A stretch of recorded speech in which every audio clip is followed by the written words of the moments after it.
আজি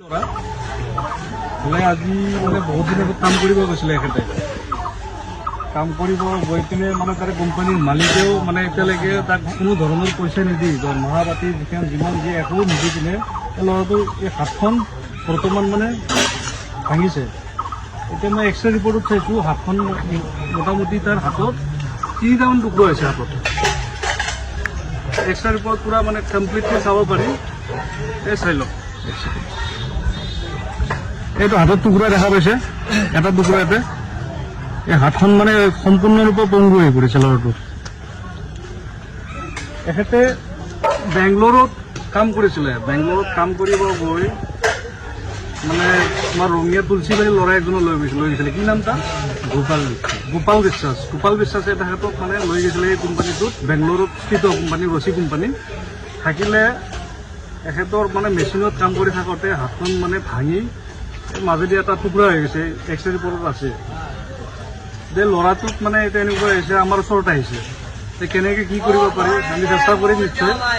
আৰু এই ল'ৰাটো মানে চাইছোঁ হাতখন মানে সম্পূৰ্ণৰূপে বিকল।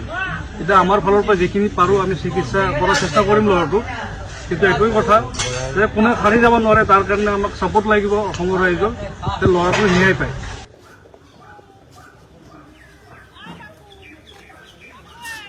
নমস্কাৰ, জয় অসম। আজি মোৰ ঘৰলৈকে, মোৰ দাদাৰ ঘৰলৈকে এই ল'ৰাজন আহিছিলে। আহি পিনে মানে এখেত কাম কৰে বেংগলোৰত। বাকী আৰু মুখৰ পৰাই শুনি লওক কি হৈছিলে বাইদেউ, কচোন ভালকে। বেংগলোৰত কাম কৰিছিলোঁ। ৰঙিয়াৰ এটা ল'ৰা গোপাল বিশ্বাস বুলি নাম, সি কামত লৈ গৈছিলে। তাতে কামত লগোৱাৰ পিছত হাতটো এনেকৈ ভাঙি গ'ল, মেচিনত এক্সিডেণ্ট হৈ। পিছত ৰঙিয়াৰ কোনে লৈ গৈছিলে তোমাক? এই ৰঙিয়াৰে হয়। কি নাম তাৰ? নামটো গোপাল বিশ্বাস। গোপাল বিশ্বাস, তুলসীবাৰী ৰঙিয়াৰ। তুলসীবাৰী ৰঙিয়া তুলসীবাৰীৰ কোনোবা গোপাল বিশ্বাস নামৰ ল'ৰা এটাই এই ল'ৰাজনক কামত লৈ গৈছিলে বেংগলোৰত, ৰছী কোম্পানী। বেংগলোৰৰ কি জেগাটোৰ নাম কোৱা? হাছেন ইৰিছেবা। হাছেন ইৰিছেবা।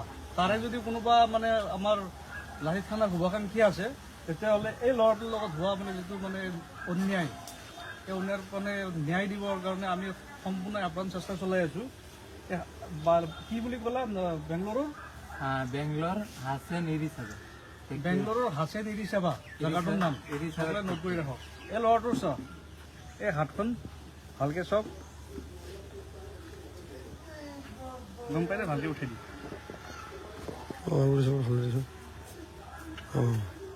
এই চাওক, হাত এখন দুটুকুৰা হৈ গৈছে। আচ্ছা, তুলসীবাৰী কি নাম ক'লা ল'ৰাটো? গোপাল বিশ্বাস। গোপাল বিশ্বাস। গোপাল বিশ্বাস, তুমি যিহেতু ল'ৰাটোক কামত লগাই দিছা, তো ইয়াৰ পিছফালে কি হ'ল চাব লাগে। তো বৰ্তমান তাৰ যিটো অৱস্থা, তাৰ কাৰণে তুমিও কমপ্লিট দায়ী আছা। তো তুমি অতি সোনকালে আমাৰ বিল্লাচি চেনেলত যোগাযোগ কৰা। আৰু এই চিকিৎসাৰ নামত তাৰমানে এইখন এক্সৰে পঠাই দিছে আৰু কোনো ধৰণৰ প্লাষ্টাৰ নাই। হাত এখন ভাঙি গৈছে, হাতৰ ইয়াতে দেখাইছোঁ দুটুকুৰা হৈ গৈছে, হাত 2 টুকুৰা হৈ গৈছে। এই 2 টুকুৰা হোৱা হাত এখনত এতিয়ালৈকে প্লাষ্টাৰ কৰি পঠোৱা নাই। আজি আমাৰ ওপৰত মানে কিবা আস্থা আছে নিতুদা বুলি মানে বহুতে কৈছিল চাগে। ৰঙিয়াত যেতিয়া ষ্টেচনৰ পৰা নামে, তাৰ মোৰ ওচৰত মোৰ দাদাৰ ঘৰত এই ল'ৰাজনক লৈ আহিছে। তাৰপিছত মই ইয়াত আহি চালোঁ, ল'ৰাটোৰ মানে হাতত এইখন লৈ আহিছে, অকল এইখন, তাত বাহিৰে একোৱেই নাই।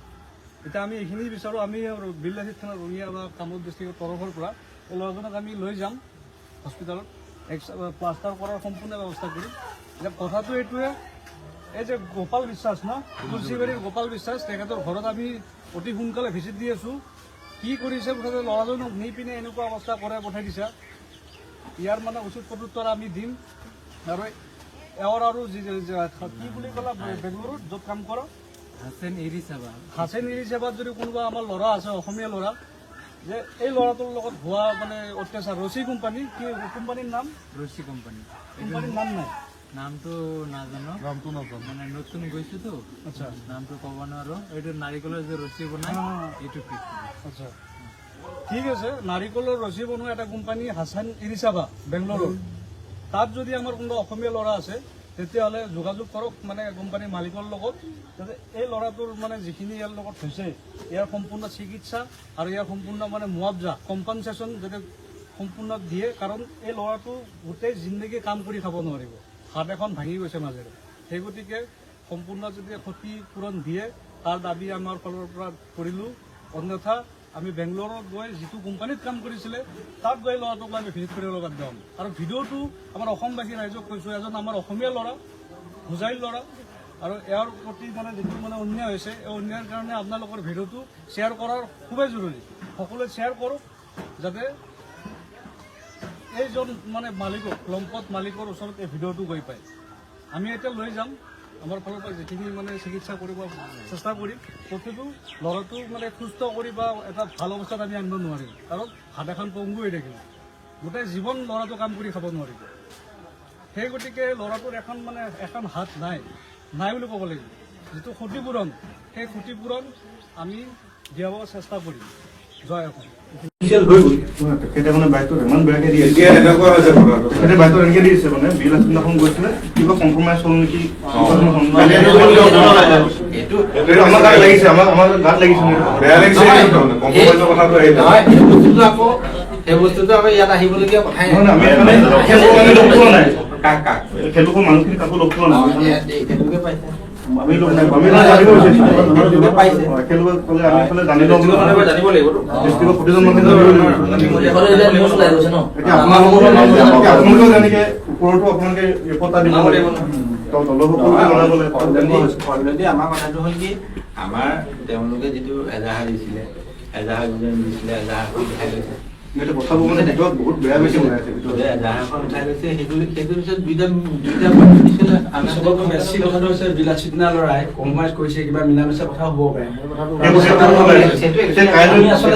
সেইকাৰণে আমি কোনে মানুহখিনি মাৰিছিলে এই বস্তুখিনি মানুহখিনি লগ অকলে আমাৰ বিলাসিতা হয় নকয় যে আমিয়ে গৈ প্ৰথম আমাৰে ল'ৰা গৈছে, মই বাৰু নাই পোৱা সেইটো টাইমত। এতিয়া ৰাতি যদি এখন লিখিছে, আমাৰ ল'ৰা মানে এখন লিখি পেলাই মই চাই দিছো, মই চাই দিছো 10টা মান মই লিখি দিছো, এইকেইটা আমি এইবোৰ ভুল আমি নাহিলেও হ'ল, কাৰণ নামটো সংখ্যা নহয়। এই কথাখিনি এতিয়া ধৰক আপোনালোকে জানিবলৈ হ'লে তাতো আমাৰ ইয়াতো আহিব পাৰিলে, থানাতো তেখেতলোকক আমি ফোন কৰিলো, থানাতো আহিব লাগিব। আমি ইয়াত ছাৰ আমি ইয়াত পঢ়া কথাই নাছিল, আমি যিকেইজন ভুক্তভোগী আছিলে তেখেতলোকক আমি ৰাতিপুৱা যোগাযোগ কৰিছো, তেখেতলোক ৰখিব কোৱাৰ পিছত তেখেতলোকে কৈছে যে আমাৰ বোলে আজি পথাৰৰ ৰিলিজ দিছে, আমাৰ গাড়ীতে বুকিং কৰিছে, লগতে আমাক পঠিয়াই দিছে যাবলৈ কৈছে। তেখেতলোকে ভুক্তভোগীসকলে মানে ৰিলিজ দিছে মানে ইয়াৰ পৰা আপোনালোক আজি ৰিলিজ দিবলগীয়া আছিলে নেকি? ট্ৰিটমেণ্ট কমপ্লিট হৈছে যদি যাব দিছে। মই সুধিলো ৰিলিজ দিবলগীয়া আছিলে নেকি বুলি সুধিলো, কৈছে ৰিলিজ দিবলগীয়া নাছিলে দাদা, বৰ বেছি বিশেষ, কিন্তু আজি আমাক যাবলৈ কৈছে। আমি তাৰপিছত 5-6বাৰ ফোন কৰিলো, মানুহখিনি ৰখি আছিলে, ৰখি থকাৰ পিছতো জোৰ ব্যৱস্থা তেখেতলোকক পঠিয়ালে বুলি কৈছে, তেখেতলোকে কোৱা হৈছে। এতিয়া সেইটো কাৰণে আমি ভাবিছো ইয়াতো এটা তেখেতলোকৰ কথা যেতিয়া শুনিলো, তেখেতলোকৰ কথাটো আমি শুনিবলৈ বিচাৰিছো, আচলতে কিনো হৈছিলে, কাৰণ দুয়োটা পাৰ্টিৰ কথা শুনিব লাগিব। একচুৱেলি মোৰ বোধে আপোনালোকেতো শুনিছে গোটেইখিনি কথা, তেওঁলোকৰ পৰা গোটেইখিনি শুনা নাই জানো? যেতিয়া মিউচুৱেলত আপোনালোকে আছিলে, মানে মিউচুৱেল মানে এইটো টাইমত গোটেইখিনি আপোনালোকৰ ডিষ্ট্ৰিক্ট আমি ভুল উদ্দেশ্য আপোনালোকৰ পাৰ্টি ক'ব নোৱাৰো, মানে মানে হেৰি পৰ্যায়টো যেতিয়া মিউচুৱেলত যাওঁতেতো তেওঁলোকে গোটেইখিনি কথা গম পায়, গম পোৱাৰ পিছত এইটো সেই কথাখিনিতো আপোনালোকে তেখেতলোকৰ পৰা জানিব পাৰে ন। ভিক্টিম পাৰ্টিৰ কথাটো শুনিয়ে যে আমি যে মানে কিবা এটা কাইলৈ আমিতো এতিয়া নিজৰ বাইট দিব লাগিব, তেখেতৰ ৰূপম দত্তৰ ৰিপ্লাই দিব লাগিব। আমাৰ চেণ্ট্ৰেল পৰা যিটো জনাই আছে, ৰূপম দত্তৰ যিটো বাইট দিলে ৰিপ্লাই দিব লাগিব। এটা কাম কৰক, সেই ৰিপ্লাই দিবলৈ কাৰণে আমি সেই ইটো পাৰ্টিৰ কথা শুনিলো, ইটো পাৰ্টিৰ কথাটো শুনিয়েতো অকল তেওঁলোকক দোষী সজাই দিব নোৱাৰো, তেখেতৰ কথা শুনিব লাগিব। একচুৱেলি ৰূপম দত্তৰ লগত মোৰ কথা হৈছে, ৰাতিপুৱা মই ভালকে কথা পাতিছো, গোটেই কথাখিনি বুজি পাইছে, কি আছিলে বুজি পাইছো ৰূপম দত্তৰ লগত হৈছে, কিন্তু আমাৰ আপোনালোক ঘৰ জানিব লাগিব কি প্ৰব্লেম হৈছে মোক কওক। প্ৰব্লেমটো চব প্ৰথম কথা হৈছে, আমাক ৰাতিপুৱা আমি যিটো বাইক পালো, সেই বাইকটো বিল আছিলে অসমৰ নামটো সংখ্যাই গৈছে, কোনে দিছে? ঠিক আছে, বিল আছিলে অসমৰ মানৰ লাভ হৈছে, কোন আছে? এৰিয়াতে আছে, এৰিয়াটাৰ লগত মোৰ বহুত আগৰ পৰা তেওঁলোকৰ কথাটো আপুনি এতিয়া মোক সুধিলে, কথাটো ক'বলৈ মোক সুবিধা দিব লাগিব। তেখেতে বাইকটো সেই বাইকটো দি আছো, আমাৰতো গা জ্বলিব, কাৰণ আমি বিল আলোচনা বিলোচনা কৰিলে খবৰটোতো গুৰুত্ব ল'ব লাগিব। যিসকল ভুক্তভোগী আছে তেখেতসকলক যোগাযোগ কৰিছোঁ। যোগাযোগ কৰাৰ পিছত কৈছে আমাক আজি দাদা ৰিলিজ দিছে। মই কৈছোঁ ৰিলিজ দিবলৈ আছিলে নাই? আজি বৰ বেছি ৰিলিজ দিবলৈ নাছিলে, কিন্তু আমাক গাড়ীতে বন্দোবস্ত কৰি পঠিয়াই দিছে। তাৰপিছত হাতত বোলে পইচা 10,000 দি দিছে। আপুনি সেইটো ভাই চলিছিলে মই আছিলো হাতত পইচা দি পিনি পঠিয়াই দিছে। সংকটত একো নাই, কিন্তু আপোনালোকক আমি এবাৰ লগ কৰিব বিচাৰিছোঁ, যিহেতু আমাৰ নামসমূহ খাইছে, লগ পোৱাটো আমাৰ জৰুৰী। আমি শুদ্ধ আমি গম পোৱাৰ কাৰণে সুধিহে আছোঁ। সেই বিষয়টো আমি আপোনালোকক এতিয়া কৈছোঁ, আপোনালোকে অহা কথা কোনো প্ৰশ্নই নাছিলে। তেখেতলোকক আজি পাইছোঁ, ৰখিব কৈ আছিলোঁ। যেতিয়া আমি মৰাৰ পিছত তেখেতসকলে নাই থাকে, আমি ওলাই দিলোঁ। কিয় ওলাই দিলে? আমাক বোলে গাড়ীতে বন্দোবস্ত পইচা পঠিয়াই দিলে।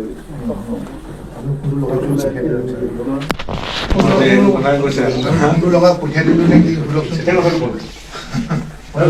কোন গৈছে কোন নাযায় সুধিলোঁ। আমাৰ কোন গৈছে কোন নাযায় সুধিলোঁ, আমাক ফোন কৰিছিলোঁ। সেই কথাটো স্পষ্ট হোৱা নাছিলে। আমাৰ ফালৰ পৰা কোন তাৰ প্ৰতিনিধি ডেফিনেটলি আপোনালোকৰ সংগঠনৰ কিবা এটা বদনাম হৈছে তেতিয়া সুধাটো স্বাভাৱিক কথা সুধিব লাগিব। আমাৰ ফালৰ পৰা মেডিকেলৰ কোন প্ৰতিনিধি গৈছে সেই কথাটো জানিব লাগিব। অকল মই নাজানো, চব গৈছে। ৰাস্তাৰ পৰা সুধিলো, তেতিয়া ভালকে কথা জনোৱা নাই। ইয়াত আহি যেতিয়া আলোচনা বিলোচনা আছে জানিব লাগিব, কাৰণ আমি এতিয়া ৰূপম ৰিপ্লাইটো দিব লাগিব।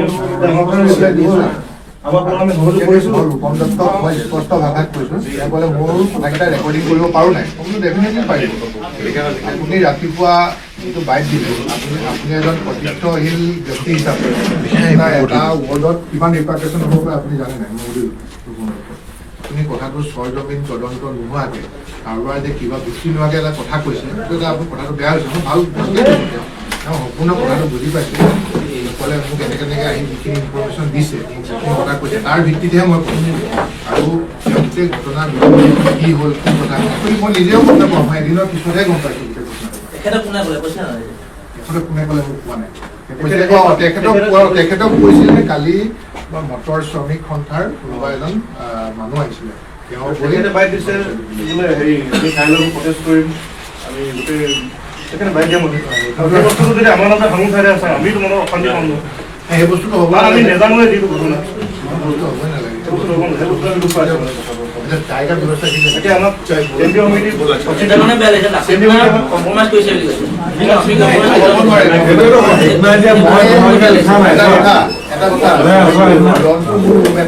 ৰঞ্জুৰে কৈছে তোমালোকে